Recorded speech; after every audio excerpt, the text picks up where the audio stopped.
പ്രിയപ്പെട്ട സുഹൃത്തുക്കളെ, ഞാൻ ബന്ധപ്പെട്ട് പ്രവർത്തിക്കുന്ന പ്രതിപക്ഷം എന്ന് പറയുന്ന യൂട്യൂബ് ചാനലിൽ കഴിഞ്ഞൊരു 3-4 വർഷത്തിനിടയിൽ ഏതാണ്ടൊരു 2000-ലധികം വീഡിയോകൾ ഞാൻ ചെയ്തിട്ടുണ്ട്. ആ ചാനലിൽ ഏതാണ്ട് 2,41,000 സബ്സ്ക്രൈബേഴ്സ് ഉണ്ട്. അവസാനത്തെ ഒരു കണക്ക് ഞാൻ ഓർക്കുകയാണെങ്കിൽ, ഞാൻ ഇന്നും ഇന്നലെ ഒന്നും നോക്കിയില്ല, ഏതാണ്ടൊരു 6 കോടിയിൽ പരം തവണ ലോകത്തെമ്പാടുമുള്ള പ്രേക്ഷകർ ഈ പ്രതിപക്ഷം യൂട്യൂബ് ചാനൽ സന്ദർശിച്ചിട്ടുണ്ട്. സുഹൃത്തുക്കളെ, ആ 2000-ലധികം വീഡിയോ ഞാൻ 4 വർഷത്തിനിടെ ചെയ്തല്ലോ. അതിലൊരിക്കലും പറയാത്ത ഒരു കാര്യമാണ് ഞാൻ ഈ വീഡിയോയിലൂടെ എൻ്റെ പ്രേക്ഷകരുമായി പങ്കുവെക്കാൻ ഉദ്ദേശിക്കുന്നത്. അത് യഥാർത്ഥത്തിൽ ആ വിഷയം എന്താണ് എന്ന് ചോദിച്ചാൽ, ഈ വീഡിയോയുടെ പ്രതിപാദ്യ വിഷയം ഞാനാണ്, എന്നെക്കുറിച്ചാണ്. എനിക്ക് പറയാനുള്ള ചില കാര്യങ്ങൾ, വ്യക്തിപരമായ ചില കാര്യങ്ങൾ എൻ്റെ പ്രേക്ഷകരുമായി പങ്കുവെക്കാനാണ് ഞാൻ ഈ വീഡിയോയിലൂടെ ശ്രമിക്കാൻ പോകുന്നത്. അത് ആദ്യമായിട്ടാണ് എന്ന് പറയുന്നതിന് എനിക്ക് യാതൊരു മടിയുമില്ല. ഞാൻ ഈ 2000-ലധികം വീഡിയോകളിൽ ഞാൻ അഴിമതിക്കെതിരെ പറഞ്ഞിട്ടുണ്ട്, ഭൂമി കയ്യേറ്റത്തിനെതിരെ പറഞ്ഞിട്ടുണ്ട്, സ്ത്രീപീഡനത്തിനെതിരെ പറഞ്ഞിട്ടുണ്ട്, രാഷ്ട്രീയ വിഷയങ്ങൾ കൈകാര്യം ചെയ്തിട്ടുണ്ട്. CPM-ൻ്റെയും ഗവൺമെൻറ്റിൻ്റെയും ജീർണതകൾക്കെതിരെയൊക്കെ തന്നെ ആണ് ഞാൻ ഈ വീഡിയോകളിൽ പറഞ്ഞിട്ടുള്ളത് മുഴുവൻ. അതിനകത്ത് എന്നെക്കുറിച്ച് ചില ഭാഗങ്ങൾ പറഞ്ഞിട്ടുണ്ടെങ്കിൽ എന്നെ അറസ്റ്റ് ചെയ്തതുമായി ബന്ധപ്പെട്ടുകൊണ്ട് ചില കാര്യങ്ങൾ ഞാൻ പറഞ്ഞിട്ടുണ്ടാവാം, അത്രയേ ഉള്ളൂ.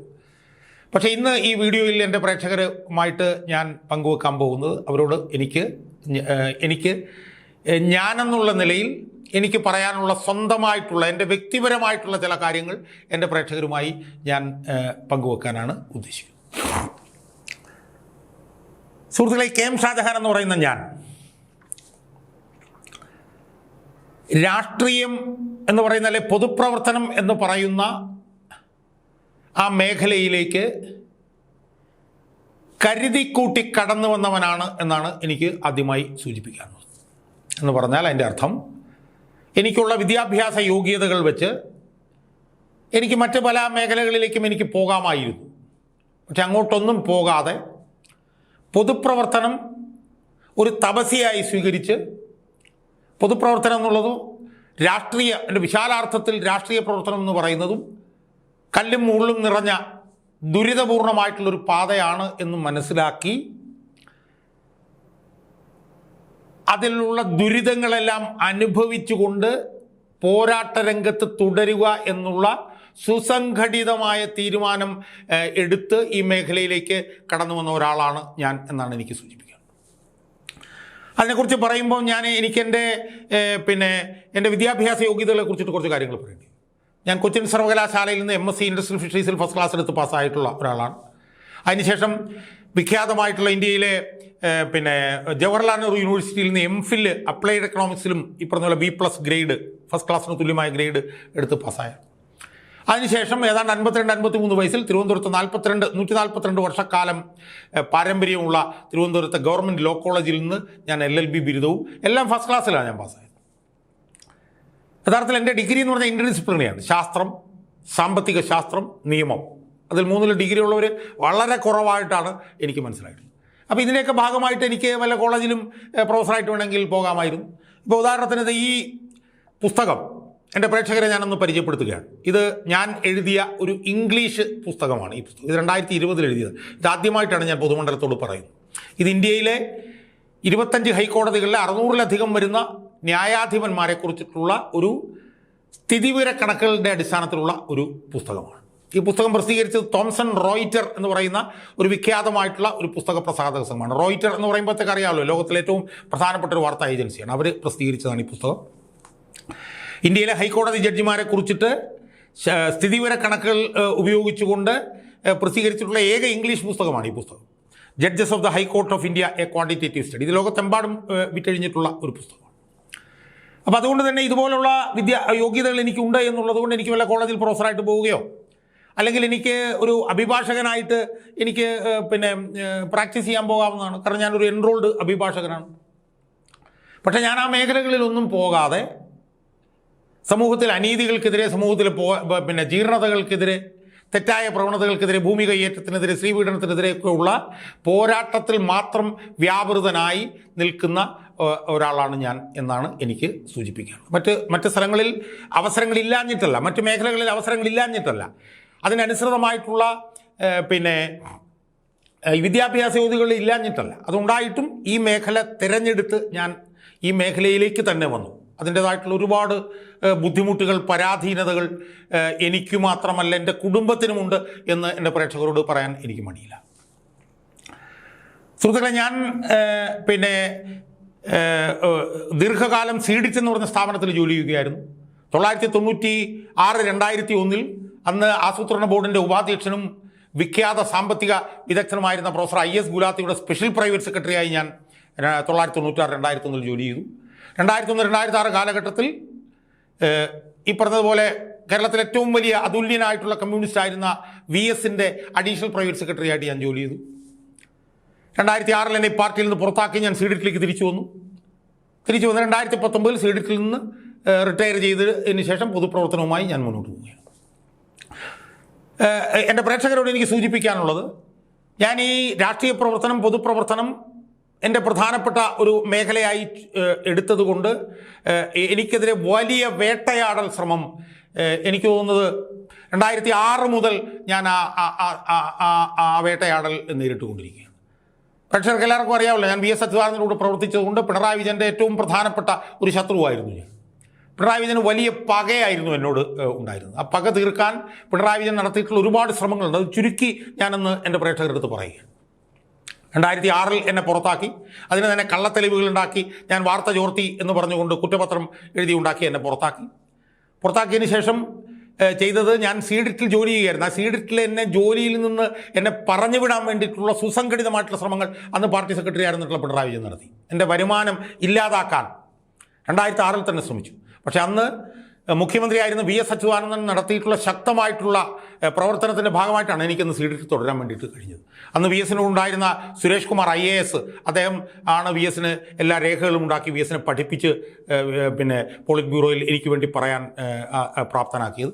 അങ്ങനെ VSന് ഇടപെടലില്ലായിരുന്നെങ്കിൽ 2006 തന്നെ എൻ്റെ വരുമാന മാർഗം ഇല്ലാതായി പോകുമായി.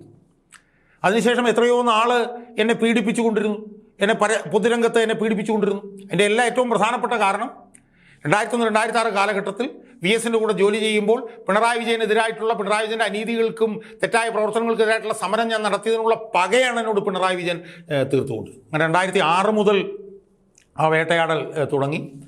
2011 ആയപ്പോഴത്തേക്ക് UDF സർക്കാർ അധികാരത്തിൽ വന്നു. ഏതാണ്ട് 2013-14 ആയപ്പോഴത്തേക്കും എനിക്കെതിരെ വധശ്രമമുണ്ട് എന്നുള്ള വിവരം പാർട്ടിക്കകത്ത് നിന്ന് KK രമ എന്നോട് പറഞ്ഞു. സുഹൃത്തുക്കളെ, പാർട്ടിയുടെ പയ്യന്നൂർ ഏരിയ കമ്മിറ്റി കൂടിയിട്ട് എന്നെ ഇല്ലാതാക്കാൻ ശ്രമിച്ചു.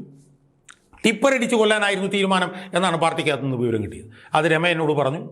ആദ്യം ഞാൻ തമാശയായിട്ട് എടുത്തുള്ളൂ. പക്ഷേ രമ എന്നോട് പറഞ്ഞു ഷാജാനെ വളരെ ഗൗരവമായിട്ട് എടുക്കണം എന്ന് പറഞ്ഞു. TP മരിച്ചതിന് ശേഷമുള്ള വർഷങ്ങളായിരുന്നല്ലോ. അന്ന് ആഭ്യന്തരമന്ത്രി രമേശ് ചെന്നിത്തലയായിരുന്നു. അദ്ദേഹവുമായി ഈ കാര്യം ചർച്ച ചെയ്തു. അദ്ദേഹം ഒരു SP അന്വേഷണത്തിൽ ഏൽപ്പിച്ചു. SP എന്നിൽ നിന്ന് മൊഴിയെടുത്തു. ഇതിനെക്കുറിച്ച് അന്വേഷിച്ച് കഴിഞ്ഞപ്പോൾ വധഭീഷണി ഉണ്ടെന്ന് മനസ്സിലായി. എനിക്കൊരു പോലീസ് പ്രൊട്ടക്ഷൻ നൽകി. അങ്ങനെ ആ ഗവൺമെൻറ് തീരുന്നത് വരെ ഒരു പോലീസുകാരൻ്റെ സംരക്ഷണയിലാണ് ഞാൻ LLB ഇതൊക്കെ പഠിച്ചുകൊണ്ട്. അങ്ങനെ 2016 പിണറായി അധികാരം. എന്നിട്ടും എൻ്റെ പക എന്നോട് തീർന്നില്ല. അതിൻ്റെ ഭാഗമായിട്ടാണ് 2017 എന്നെ 8 ദിവസം ഒരു കാരണവുമില്ലാതെ ജയിലിലിട്ടത്. ജിഷ്ണു പ്രണോയിയുടെ അമ്മ മഹിജ നടത്തിയ ഒരു സത്യാഗ്രഹം കാണാൻ പോയ എന്നെ ഒരു കാരണവുമില്ലാതെ പിടിച്ച് 8 ദിവസം ജയിലിലിട്ടു. ഞാൻ ആ ജയിലിൽ കിടക്കുമ്പോഴാണ് ലോ കോളേജിൽ നിന്ന് 2 പരീക്ഷ എഴുതി ഞാൻ പാസ്സായത്. എന്തിനാണ് എന്നെ ജയിലിലിട്ടെന്ന് എനിക്കറിയില്ല. ഇയാൾക്ക് എന്നോടുള്ള പക തീർക്കാൻ വേണ്ടിയിട്ട് മാത്രമായിരുന്നു. അന്ന് എൻ്റെ ഭാര്യയുടെയും മക്കളുടെയൊക്കെ ഭാഗ്യം കൊണ്ടും എൻ്റെ അമ്മ 79 വയസ്സുണ്ടായിരുന്ന എൻ്റെ അമ്മ നിരാഹാര സമരം നടത്തിക്കൊണ്ടാണ് എനിക്കന്ന് അവസാനം എനിക്ക് ജാമ്യം കിട്ടി ഞാൻ പുറത്തു വരുന്നതിലേക്ക് വന്നത്. പിന്നീട് നിങ്ങൾക്കറിയാമല്ലോ, 2025 സെപ്റ്റംബർ 26 അനധികൃതമായി എന്നെ കസ്റ്റഡിയിൽ എടുക്കാൻ വേണ്ടിയിട്ട് ശ്രമങ്ങൾ നടത്തി. അത് ബഹുമാനപ്പെട്ട എറണാകുളം ചീഫ് ജുഡീഷ്യൽ മജിസ്ട്രേറ്റ് കോടതി ജഡ്ജിക്ക് കാര്യം മനസ്സിലായതുകൊണ്ടാണ് ഞാൻ വീണ്ടും ജയിലിൽ പോകാതെ രക്ഷപ്പെട്ടത്. അന്ന് നടത്തിയ ശ്രമങ്ങളെല്ലാം എൻ്റെ പ്രേക്ഷകർക്ക് അറിയാവുന്നു. അതിനുശേഷം എൻ്റെ വീട്ടിൽ ഒരു സെർച്ച് വാറൻറ്റുമായിട്ട് ADGP ശ്രീജിത്ത് എന്ന പോലീസ് ഉദ്യോഗസ്ഥൻ കൊടുത്ത കള്ളക്കേസുമായി ബന്ധപ്പെട്ടുകൊണ്ട് ഒരു സെർച്ച് വാറൻറ്റിന് വന്നു. ഞാനും ഭാര്യയും വീട്ടിലില്ലാതിരുന്നപ്പോൾ എൻ്റെ വീട്ടിൽ വന്നിട്ട് സെർച്ച് നടത്തിയിട്ട് പോയി പോലീസ്. 2026 എന്നെ കസ്റ്റഡിയിലെടുക്കാൻ നടത്തിയ ശ്രമത്തിൻ്റെ ഭാഗമായിട്ട് എൻ്റെ ചെറുമകനെ ഉൾപ്പെടെയുള്ളവരെ പോലീസ് നടത്തിയ സമ്മർദ്ദം നിങ്ങൾക്കറിയാവുന്ന 5 മണിക്കൂറാണ് എൻ്റെ ചെറുമകൻ മാത്രം ഉണ്ടായിരുന്ന സമയത്ത് വീട്ടിൽ വന്ന് പോലീസ് അവിടെ അന്വേഷണം മുഴുവൻ നടത്തി. അതിൻ്റെ ഭാഗമായിട്ട് എൻ്റെ മകൻ്റെ ലാപ്ടോപ്പ് പോലീസ് കൊണ്ടുപോയി, എൻ്റെ മൊബൈൽ ഫോൺ പോലീസ് കൊണ്ടുപോയി, എൻ്റെ മകൻ്റെ മൊബൈൽ ഫോൺ പോലീസ് കൊണ്ടുപോയി, അന്ന് ആ വീഡിയോ റെക്കോർഡ് ചെയ്യുന്ന ക്യാമറ പോലീസ് കൊണ്ടുപോയി, എല്ലാം പോലീസ് കൊണ്ടുപോയി. സുഹൃത്തുക്കൾക്ക് എൻ്റെ പ്രേക്ഷകർക്ക് മനസ്സിലാക്കേണ്ടത്, ഞാൻ ഈ പ്രതിപക്ഷ യൂട്യൂബുമായി അസോസിയേറ്റ് ചെയ്ത് പ്രവർത്തിക്കുമ്പോൾ ഒരു കാലഘട്ടത്തിലും ആ യൂട്യൂബ് ചാനലിന് ഒരു സ്റ്റുഡിയോ ഉണ്ടാവുകയോ അല്ലെങ്കിൽ എനിക്കൊരു സ്വന്തമായി ക്യാമറ ഉണ്ടാകുകയോ ഒന്നും എനിക്ക് ഉണ്ടായിട്ടില്ല. അത് തുടങ്ങിയ കാലം മുതൽ എൻ്റെ സുഹൃത്തുക്കളുമായി ബന്ധപ്പെട്ടുകൊണ്ട് അവരുടെ ക്യാമറയൊക്കെ ഉപയോഗിച്ചുകൊണ്ടാണ് ഞാൻ ഇത് ചെയ്തുകൊണ്ട്. ഇപ്പോൾ എൻ്റെ ലാപ്ടോപ്പ് ഇതെല്ലാം എടുത്തു കൊണ്ടുപോയതിൻ്റെ ഭാഗമായി ഞാനിപ്പോൾ എൻ്റെ സുഹൃത്തായിട്ടുള്ള സുമേഷ് നടത്തുന്ന DNA ന്യൂസ് മലയാളം എന്ന് പറഞ്ഞ യൂട്യൂബ് ചാനലിൻ്റെ സ്റ്റുഡിയോയിൽ നിന്നാണ് ഞാൻ എൻ്റെ വീഡിയോകൾ റെക്കോർഡ് ചെയ്തുകൊണ്ടിരിക്കുന്നത്. എനിക്കൊന്ന് 2-3 മാസക്കാലമായി ഞാനതാ ചെയ്തുകൊണ്ടിരിക്കുന്നത്. DNA ന്യൂസ് മലയാളത്തിൻ്റെ ഇൻ്റർവ്യൂ ഒക്കെ തന്നെ അതെല്ലാം തന്നെ നിങ്ങൾ അതിനകത്താണ് കണ്ടുകൊണ്ടിരിക്കും. അപ്പോൾ സുഹൃത്തുക്കളെ, സ്വന്തമായിട്ട് എനിക്കൊരു സ്റ്റുഡിയോ ഉണ്ടാക്കാൻ പറ്റിയിട്ടില്ല. എനിക്ക് ഒരു എക്യുപ്മെൻറ്റുകളുമില്ല. ഞാൻ യാത്ര ചെയ്യുന്നതെല്ലാം ബസ്സിലാണ് യാത്ര ചെയ്യുന്നത്. വളരെ അപകടമാണെന്ന് എൻ്റെ സുഹൃത്തുക്കളെല്ലാം പറഞ്ഞിട്ടുണ്ട്. പക്ഷേ ബസ്സിലാണ് ഞാൻ യാത്ര ചെയ്യുന്നത്. എനിക്ക് യാത്ര ചെയ്യാനൊരു വാഹനം, സ്വകാര്യ വാഹനമില്ല. അതിലെനിക്ക് വിഷമമില്ല. കാരണം ഞാൻ തിരഞ്ഞെടുത്തൊരു വഴി ഈ സത്യസന്ധമായിട്ടുള്ള പോരാട്ടം, ഇടതടവില്ലാത്ത പോരാട്ടം, വിട്ടുവീഴ്ചയില്ലാത്ത പോരാട്ടം ഇത് നടത്തുന്നതിൻ്റെ ഭാഗമായിട്ടാണ് എനിക്ക് ബുദ്ധിമുട്ടുകൾ സഹിക്കേണ്ടി വരുന്നത് എന്നുള്ളത്. പക്ഷേ എനിക്ക് അടുത്ത കാലത്ത് ചില തിരിച്ചറിവുകളുണ്ടായി. അതെൻ്റെ പ്രേക്ഷകരുമായി എനിക്ക് പങ്കുവെച്ചാൽ മതിയാവും. എന്നെ അറസ്റ്റ് ചെയ്യാൻ ഈ സെപ്റ്റംബറിൽ എന്നെ അറസ്റ്റ് ചെയ്യാൻ പോയ സമയത്ത് എനിക്ക് പല രാഷ്ട്രീയ പാർട്ടികളിലും ഉന്നതരായിട്ടുള്ള നേതാക്കന്മാരൊക്കെ സുഹൃത്തുക്കളുണ്ടായിരുന്നു. പക്ഷേ അവരാരും എന്നെ സഹായിച്ചില്ല. പല കാരണങ്ങൾ കൊണ്ടായിരിക്കാം. എനിക്ക് അവരോട് വെറുപ്പും വിദ്വേഷവും ഒന്നുമില്ല. പക്ഷേ ആരും എന്നെ സഹായിച്ചില്ല. ആ സഹായിക്കാതിരുന്ന സമയത്ത് എനിക്ക് ആവശ്യമായിട്ടുള്ള സഹായവുമായി വന്നത് മറുനാടൻ മലയാളിയുടെ എഡിറ്ററായിട്ടുള്ള ഷാജൻ സ്കറിയായിരുന്നു. അദ്ദേഹമാണ് എനിക്ക് വക്കീലിനെ ഏർപ്പാടാക്കുന്നത്. വക്കീലിനുള്ള പണം പോലും അദ്ദേഹമാണ് കൊടുത്തത്. എൻ്റെ ഭാര്യ ഈ പറഞ്ഞതുപോലെ എന്ത് ചെയ്യണമെന്ന് അറിയാതെ നിൽക്കുന്ന സമയത്ത് ഭാര്യയുമായി നിരന്തരം ബന്ധപ്പെട്ട് എനിക്ക് ആവശ്യമായിട്ടുള്ള എല്ലാ സഹായങ്ങളും ചെയ്തു തന്നത് ഷാജൻ സ്കറിയാണ്. അപ്പോൾ അതിൽ നിന്ന് എനിക്കൊരു വലിയ തിരിച്ചറിവുണ്ടായിട്ടുണ്ട് സുഹൃത്തുക്കൾ. ഞാൻ കൂടുതൽ ദീർഘിപ്പിക്കുന്നില്ല. യഥാർത്ഥത്തിൽ ഇനിയുള്ള 3 മാസം എന്നെ സംബന്ധിച്ചിടത്തോളം വളരെ നിർണായകമാണ്. എൻ്റെ പോരാട്ടം വിജയിച്ചേ മതിയാവൂ. കാരണം കഴിഞ്ഞ 10 വർഷക്കാലമായി ഞാൻ നടത്തുന്ന പോരാട്ടം വിജയത്തിലെത്തിച്ചേ മതിയാവും. വിജയത്തിലെത്തിക്കണമെന്നുണ്ടെങ്കിൽ ഈ ക്രൂരമായിട്ടുള്ള ഭരണം അധികാരത്തിൽ നിന്ന് പോകണം. പക്ഷേ നമ്മൾ മനസ്സിലാക്കണം, 3ാം തവണ അധികാരത്തിൽ വരുമെന്ന് പറഞ്ഞ പിണറായി വിജയൻ ഭ്രാന്തെടുത്ത് നടക്കുകയാണ്, പേ പിടിച്ച് നടക്കുകയാണ് ഭരണകൂടം, വാലിൽ തീ പിടിച്ചോടുകയാണ് ഭരണം. അതുകൊണ്ട് എനിക്കെതിരെ എന്ത് നീക്കങ്ങളും ഉണ്ടാവാനുള്ള സാധ്യത ഞാൻ ഈ അടുത്ത 3 മാസക്കാലം ഞാൻ കാണുകയാണ്. എൻ്റെ ജീവന് ഭീഷണി ഉണ്ടാകും എന്ന് എനിക്ക് തോന്നുന്നില്ല. പക്ഷേ എനിക്കെതിരെ അല്ലാത്ത ഒരുപാട് നീക്കങ്ങൾ നടക്കാനുള്ള സാധ്യതകൾ ഞാൻ മുൻകൂട്ടി കാണുന്നുണ്ട്. എനിക്കെതിരെ കേസുകൾ വരാനുള്ള സാധ്യതയുണ്ട്. എന്നെ അറസ്റ്റ് ചെയ്യാനുള്ള സാധ്യതയുണ്ട്. ഇപ്പോൾ രാഹുൽ മങ്കൂട്ടൻ തന്നെ തെറ്റ് ചെയ്തില്ല എന്നുള്ള വിഷയം അവിടെ നിൽക്കുമ്പോഴും നടപടിക്രമങ്ങൾ ലംഘിച്ചാണ് അയാളെ അറസ്റ്റ് ചെയ്തത്. അതുപോലെ എനിക്കെതിരെ അറസ്റ്റ് ഉണ്ടാകാനുള്ള സാധ്യതകൾ ഞാൻ മുൻകൂട്ടി കാണുന്നുണ്ട്. സുഹൃത്തുക്കളെ, അങ്ങനെയുള്ള സാധ്യതകൾ വരുമ്പോൾ എനിക്ക് പിടിച്ചു നിൽക്കണം. എനിക്ക് പിടിച്ചു നിൽക്കാൻ കഴിയണമെന്നുണ്ടെങ്കിൽ എനിക്ക് സാമ്പത്തിക ഭദ്രത ഉണ്ടാവണം. എന്നാലേ എനിക്ക് പിടിച്ചു നിൽക്കാൻ കഴിയൂ. അല്ലെങ്കിൽ എനിക്ക് പിടിച്ചു നിൽക്കാൻ കഴിയില്ല. അതെൻ്റെ കഴിഞ്ഞ പ്രാവശ്യം അറസ്റ്റ് ഉണ്ടായപ്പോൾ എനിക്ക് മനസ്സിലായതാണ്. നാളെ എനിക്കെതിരെ കേസ് വരുമ്പോൾ എനിക്ക് കേസ് കൈകാര്യം ചെയ്യണമെന്നുണ്ടെങ്കിൽ എൻ്റെ കയ്യിൽ സാമ്പത്തികമായിട്ട് എൻ്റെ നില ഭദ്രമാവണം. ഞാൻ ബന്ധപ്പെട്ട് പ്രവർത്തിക്കുന്ന യൂട്യൂബ് ചാനലിൻ്റെ ഒരു സ്റ്റുഡിയോ ഉണ്ടാവണമെന്ന് എനിക്ക് ആഗ്രഹമുണ്ട്. അവിടെ കുറച്ച് എക്യുപ്മെൻറ്റുകളൊക്കെ ഉണ്ടാവണമെന്ന് എനിക്ക് ആഗ്രഹമുണ്ട്. അതുകൊണ്ട് ഈ വരുന്ന 3 മാസക്കാലം എന്നെ സംബന്ധിച്ചിടത്തോളം അതിനിർണായകമാണ്. വളരെ അപകടമായിട്ടുള്ള ഒരു തലത്തിലൂടെയാണ് ഞാൻ മുന്നോട്ട് പോയിക്കൊണ്ടിരിക്കുന്നത്. എനിക്ക് ഈ സമരം വിജയിപ്പിച്ചേ മതിയാവൂ. എന്നെ സത്യം പറഞ്ഞു കഴിഞ്ഞാൽ എന്നെ നിലനിർത്തിയിരിക്കുന്നത്, എന്തൊക്കെ പറഞ്ഞാലും എൻ്റെ പ്രേക്ഷകരുടെ ശക്തിയാണ് എന്നെ നിലനിർത്തുന്നത്. അതെനിക്ക് പുറത്തോട്ട് ഇറങ്ങി നടക്കുമ്പോൾ എനിക്കത് കാണാൻ കഴിയുന്നുണ്ട്, ആ ജനങ്ങളുടെ സ്നേഹ വായ്പ.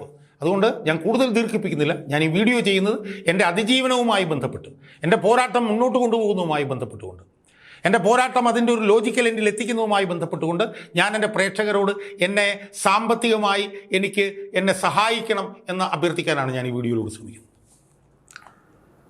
വലിയ തുകകളിൽ നിന്നും ഞാൻ പറയുന്നില്ല. 1 രൂപ മുതൽ ഉള്ള തുകകൾ നൽകി എൻ്റെ പ്രേക്ഷകർക്ക് എന്നെ സഹായിക്കുക. പക്ഷേ ഒരു കാര്യം ഞാൻ പറയാം, നിക്ഷിപ്ത താല്പര്യക്കാരിൽ നിന്ന് ഒരു പൈസ ഞാൻ സ്വീകരിക്കുന്നതല്ല. കളങ്കിതർ എന്നെ സഹായിക്കാൻ ഇറങ്ങിത്തിരിക്കേണ്ട. എനിക്ക് അവരുമായിട്ട് ഒരു വിട്ടുവീഴ്ചയുമില്ല. നിക്ഷിപ്ത താല്പര്യക്കാരുമായിട്ട് എനിക്ക് ഒരു വിട്ടുവീഴ്ചയുമില്ല. മാന്യമായി ജീവിക്കുന്ന, എൻ്റെ പോരാട്ടത്തിൽ എന്നെ സഹായിക്കണമെന്ന് ആഗ്രഹിക്കുന്ന എൻ്റെ സുഹൃത്തുക്കൾ, എൻ്റെ പ്രേക്ഷകർ, അവർ എല്ലാവരും ഏതെങ്കിലും ഒരു തരത്തിൽ എന്നെ സഹായിക്കണം എന്നാണ് എനിക്ക് എൻ്റെ പ്രേക്ഷകരോടുള്ള അഭ്യർത്ഥന. അല്ലാതെ എനിക്ക് വേറെ വഴിയൊന്നുമില്ല. അതുകൊണ്ടാണ് എനിക്ക് എൻ്റെ പോരാട്ടം ഏതാണ്ട് ഒരു 70-75% ഞാൻ ജയിച്ചു കഴിഞ്ഞു. അതിൻ്റെ പൂർത്തീകരണത്തിൽ എത്തിക്കണം അടുത്ത നിയമസഭാ തെരഞ്ഞെടുപ്പ് കൂടി. അങ്ങനെ ചെയ്യണമെന്നുണ്ടെങ്കിൽ എനിക്ക് നിലനിൽക്കണം, എൻ്റെ അതിജീവനം എനിക്ക് മുന്നോട്ട് കൊണ്ടുപോകാൻ കഴിയണം, എൻ്റെ പോരാട്ടം എനിക്ക് മുന്നോട്ട് കൊണ്ടുപോകാൻ കഴിയണം. അതിന് എനിക്ക് സാമ്പത്തിക ഭദ്രത ഉണ്ടാവണം. അതിന് എൻ്റെ പ്രേക്ഷകർ എന്നെ സഹായിക്കും. എനിക്കിവിടെ എടുത്തു പറയാനുള്ളൊരു കാര്യം എന്ന് പറഞ്ഞാൽ, വിദേശത്തു നിന്ന് ഉള്ള സഹായം എനിക്ക് വാങ്ങിക്കാൻ കഴിയില്ല. അതിനകത്ത് നിയമത്തിൻ്റെ നൂലാമാലകളുണ്ട്. അതുകൊണ്ട് അത് കഴിയില്ല. അതുകൊണ്ട് വിദേശത്തുള്ള സുഹൃത്തുക്കൾ വിദേശത്തു നിന്ന് സാമ്പത്തിക സഹായം നൽകി എന്നെ സഹായിക്കാൻ ശ്രമിക്കരുത്. അതെനിക്ക് ബുദ്ധിമുട്ടുണ്ടാക്കും.